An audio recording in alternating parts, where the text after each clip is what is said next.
What's happening, guys? TMD here. I'm out at the farm. It's a beautiful early June day, and for those of you that tune in for the classic vintage ATV content, I have a video for you.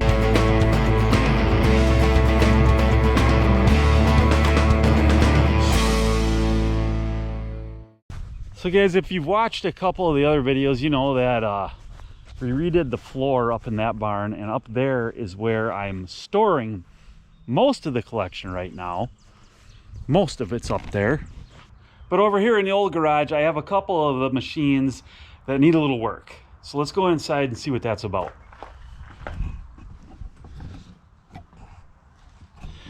So actually, guys, we have two old two-stroke four-wheelers in here.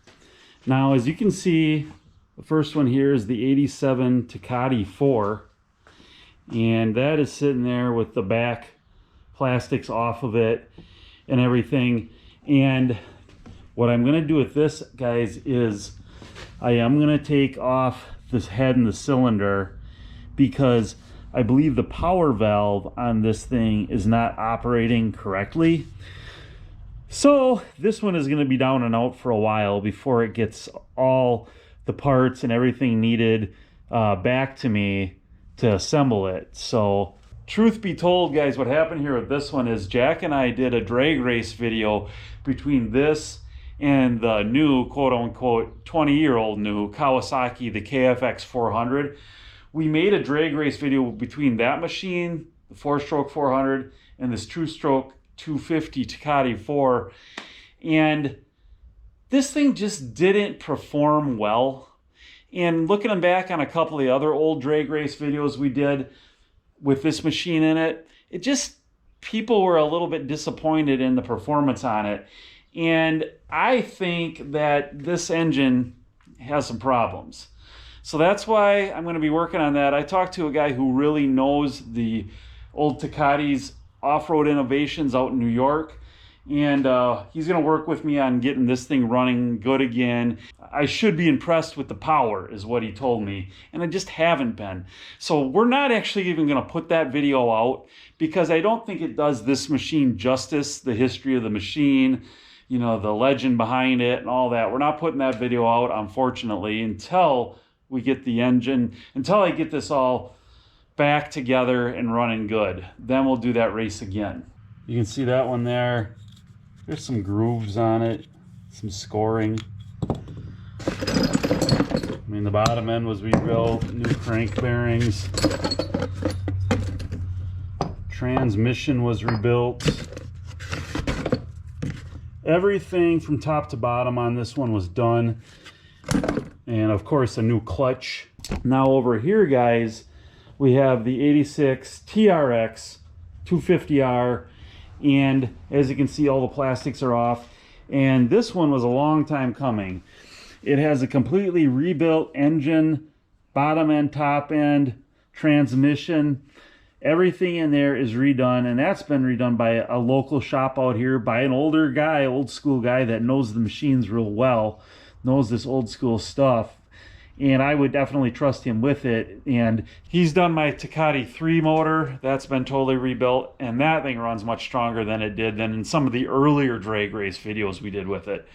So what I'm going to do here today is I'm going to try, this afternoon, I have a little time.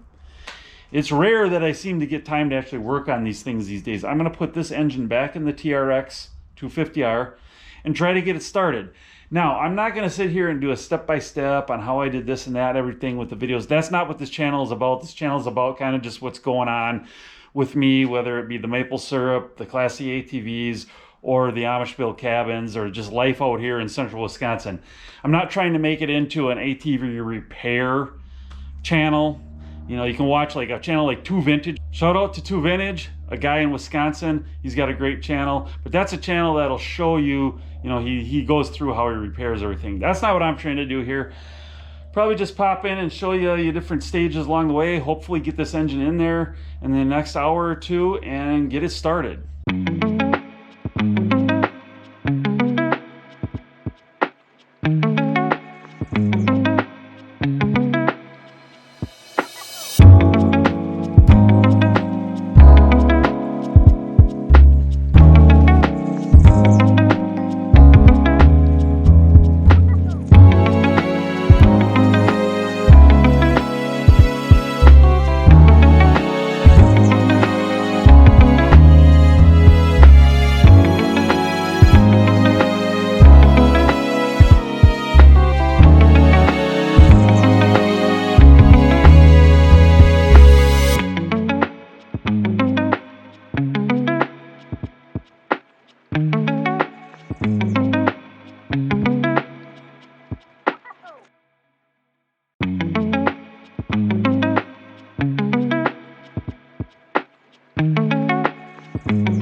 All right, I got it put back together, so it's pretty much ready to go, except I got to put some fuel in it, some fresh fuel.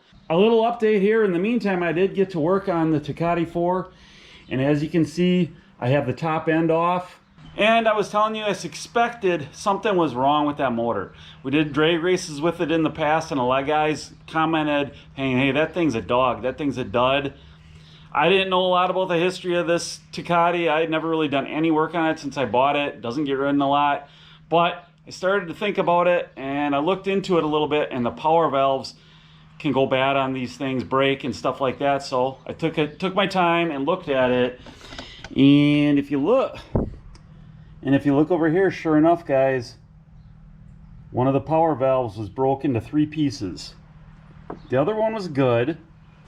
Obviously here, I've got the head off, we got the cylinder here, but like all the internals here, the power valve assembly, I'm gonna get parts for this. I can get replacement power valves and get the seals and anything like that, and then I'm gonna get the cylinder replated and get some intake parts, like get a new intake boot, and just kind of freshen up anything between the exhaust and the carburetor.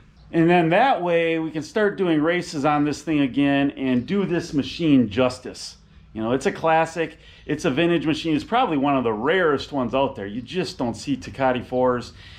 And then next time around we do drag races with it, and then it's gonna be close to what it should be, or what it should be for a machine from that era. So guys, some of those races in the past, that thing was limping a little bit. It was not quite 100%. So it'll be interesting to get this thing put back together and start racing it. Okay, I'm gonna pull the TRX 250R out here into the sunlight in the driveway, and we're gonna just try starting it.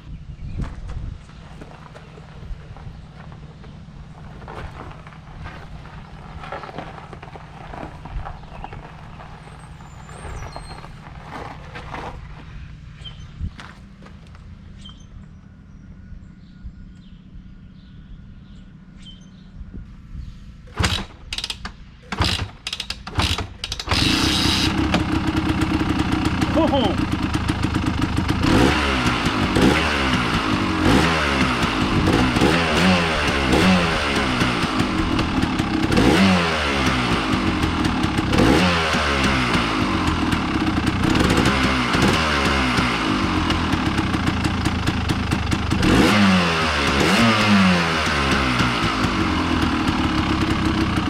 All right, guys, that was pretty cool. Thing started up on like 3 or 4 kicks.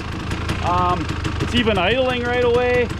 I think the jetting in the carburetor is at stock settings, and that's what it should be, because this thing's an all stock machine.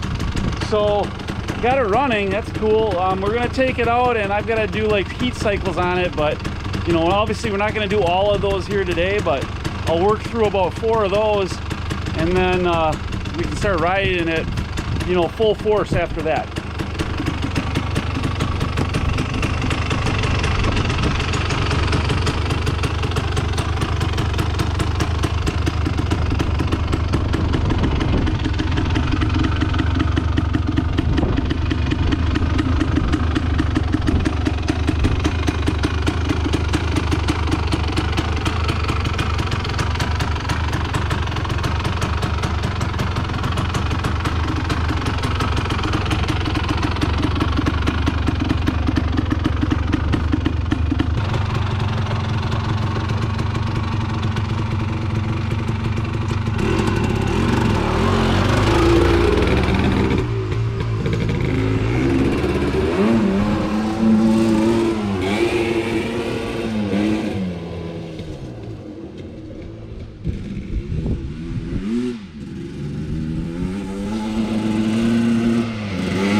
guys, I took it out and ran it around for its first heat cycle.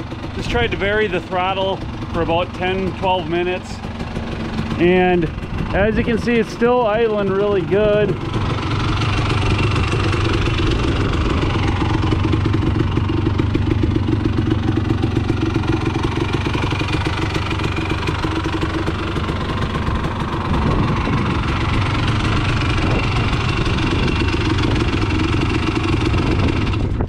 Before I started it up there, I think I said the jetting was at stock settings. That's what I think. I'm not totally sure. I should have checked that before I put the motor in, but I didn't. I felt it was a little bit choppy on the low end into maybe like the first third of the throttle. I'll have to look into that a little bit. You know, maybe the jetting needs to be altered a little bit, but like I said, if it's all stock with the airbox on, stock exhaust, the stock jetting from Honda should be right. So I don't know, not too bad, guys, so far. So guys, we'll get this thing back up in the barn, back in the lineup, and we'll get the rest of those heat cycles done, and then hopefully we'll be putting out some drag racing videos for you in the near future. Hope you enjoyed that video, guys. Please like and subscribe, leave your comments below, share the video, and remember always, keep it real.